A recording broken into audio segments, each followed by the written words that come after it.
অনেক আজ রবিবার আজকের গন্তব্য হচ্ছে ডানকুনি। সকাল সকাল বেরিয়ে পড়লাম, প্রথমে চলে গেলাম দমদম, তারপরে 10টা চারে ডানকুনি লোকাল। তো ডানকুনি পৌঁছে কুট্টে কাকা তো টোটো ঠিক করে রেখেছিল, ওখানকার যে দর্শনীয় স্থান সেগুলোর উদ্দেশ্যে বেরিয়ে পড়লাম।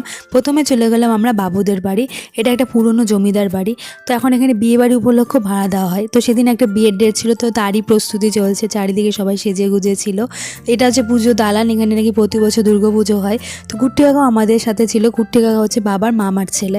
এরপরে আমরা চলে গেলাম বাবুদের বাড়ি যে পিকনিক স্পটটা সেখানটাতে। তো এটা একটা মেনলি বাগান বাড়ির মতো, তো এখানে প্রচুর গাছ রয়েছে, একটা বড় পুকুরও ছিল, সেদিন একটা পিকনিকের দলও এসেছিলো।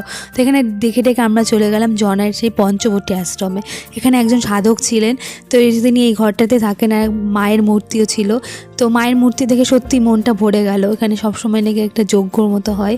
তো আপনারা দেখলে সত্যি একটা অপরূপ শান্তি পায়। এরপরে একটা ট্রি ব্রেক নিলাম, এরপরে কোথায় গেলাম আসছে নেক্সট পার্টে, ততক্ষণ সাবস্ক্রাইব করতে থাকুন, টাটা।